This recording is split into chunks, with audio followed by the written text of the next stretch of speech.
You know, I suppose for a sort of mythical character like Arthur, the beauty of the part is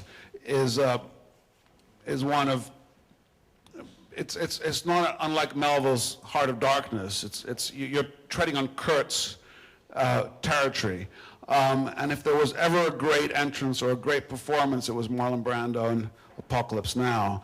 And Nick Cave and I had a few conversations about that, and we wanted to create a tender Arthur, an Arthur that is sort of whimpering and under harsh sunlight rather than in shadows, and nevertheless, horror is his lover in a way, and he's embraced darkness, and he'd rather die by the hand of his brother than being killed by his enemy. He is a sort of psychopath with a sense of family. So he's not a guy to embody. But I have a certain amount of affection towards him. I'm probably the wrong person to ask in regards to what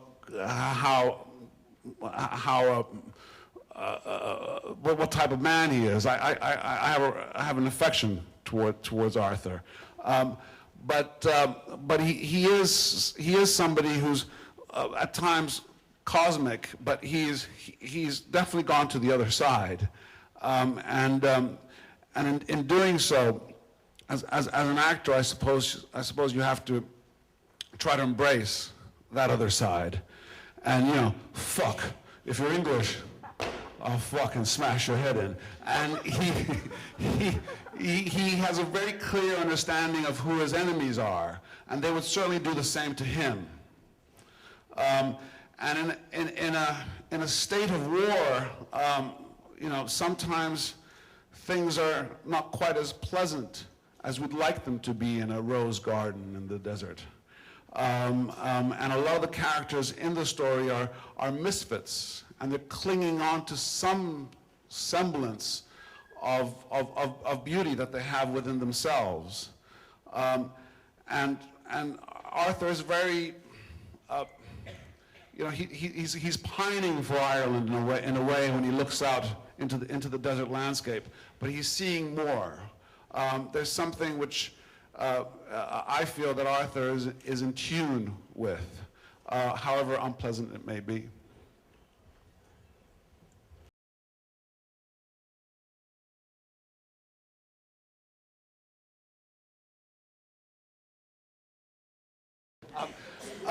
Well, we stayed at a place called the Boulder Opal Inn in Winton, in the middle of Queensland. Winton is known for the origins of Waltzing Matilda. I don't know if any of you know it.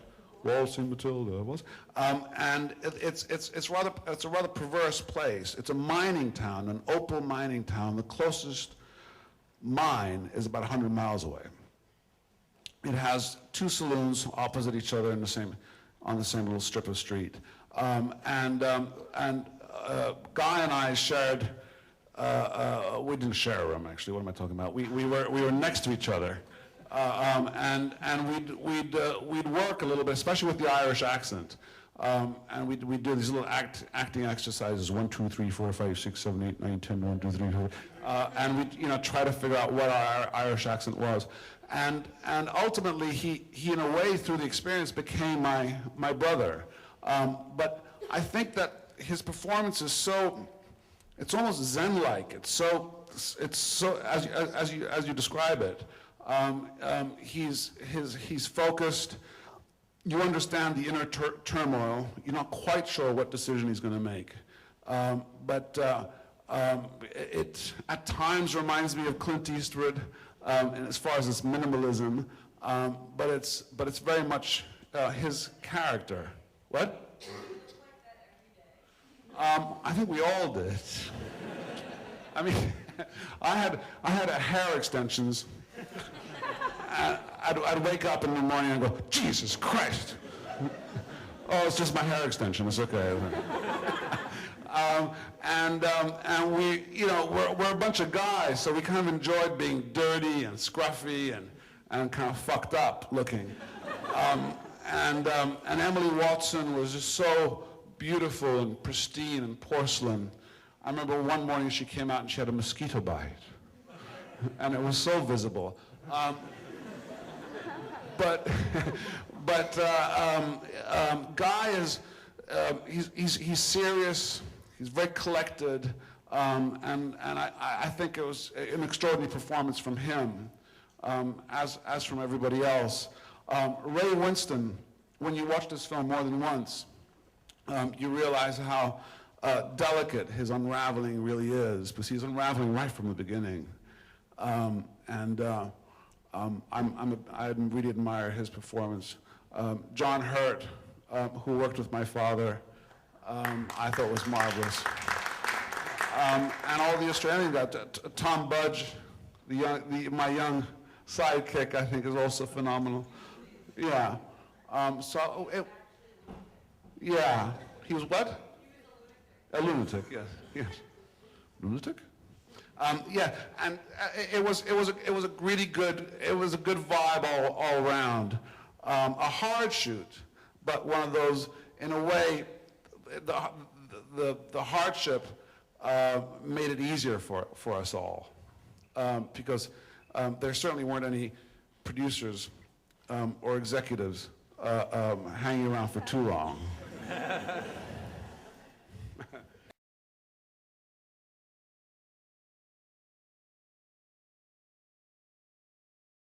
A certain amount, but what's surprising about Nick is that he really is a kind of 9-to-5er. He goes to the office. He sort of writes his music, and then he returns back home. He lives in Brighton, in England, which is very kind of middle class kind of thing.